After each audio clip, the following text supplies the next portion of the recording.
we need to change the way we are acquiring knowledge and skills as the world is changing. The biggest issue we have here, so there are two issues. One is like the access to, to knowledge, to opportunities, to everything in certain communities. But on the other hand, it's also the fact that the educational systems haven't changed since probably the first industrial revolution. So not much has changed. And even when we have internet now, we have this amazingly powerful tool. I'm talking about the internet that has been around in the Western world since, I would say, 30 years or something, more or less. In some places even more, even longer.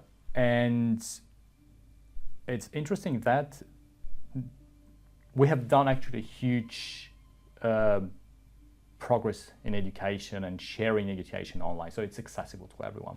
But it's the same thing, we're uploading a book online, it's still a book, We're uploading a video of somebody tutoring you, it's still the person tutoring you, So kind of like the modalities, the methodology of teaching hasn't really changed, despite the fact that you have so many more engaging things to do on your phone or your laptop, like going on social media, interacting with friends, playing games, and all those things are actually way more engaging.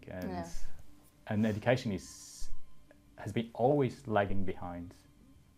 It's technology. Interesting because I think, I'm going way back in time, but in the era of enlightenment in Europe, we thought that the big problem is the access to education, the access to schools, the access to libraries. And it was just this big thing that all of a sudden these were made public, or at least more public than they were before. Because before that, knowledge was very gated, and it was a privilege only to very few, and those who were able to afford it.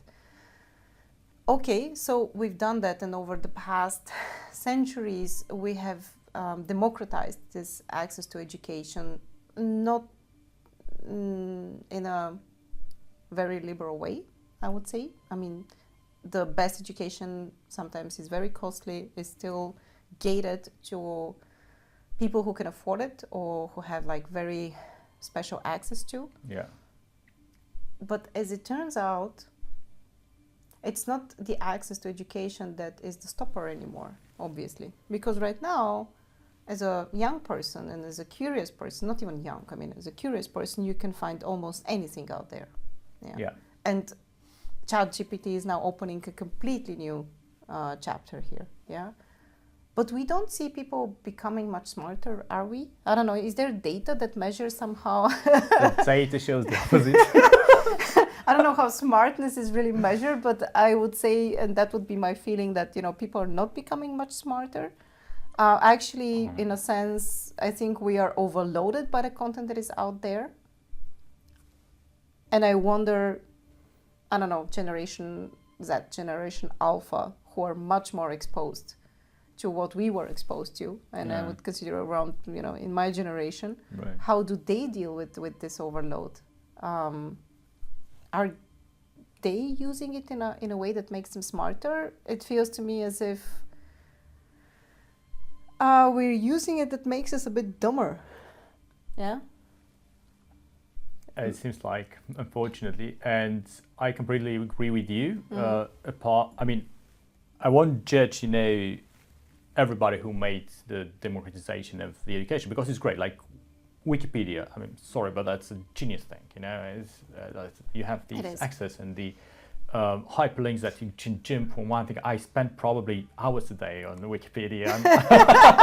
So you're a Wikipedia junkie. I'm really love it. bad at that. But it is also a rabbit hole. It's a rabbit hole. Sometimes I need to get other things done. Indeed. But do you remember at the university where Wikipedia was kind of like demonized by all the professors? No, you're not allowed to quote Wikipedia because this and this and this and this. So it wasn't a representative research. But still, our generation gained a lot of the knowledge on Wikipedia. I remember that, especially here in the university in Vienna, and I was like, you need to cite scientific sources, and then disclaimer. Wikipedia is not a scientific source. Exactly. and it's not. Yeah, I mean, it's not, but it has the references, and it's actually very well thing. And okay, I mean, but still, I mean, we embraced it and kind of like we use it. I mean, you need to build some critical thinking here to make sure that you're checking the source. But with ChatGPT and other I'm pretty online sure things, that they have this disclaimer now as well. ChatGPT is not a scientific source. It's not a scientific source. Yeah, I mean, and it's also it can. We're gonna get there because it's a very very long story. But on the other hand, I mean, it's a great tool. Basically, it can do like the research for you. It can do a summary on a lot of content. But on the other hand, you still need to take it with a pinch of salt, and that's what we need to nurture here. Critical thinking. Yeah. And then the other thing you asked me if people were becoming, let's call it less smart. Sorry for being judgmental.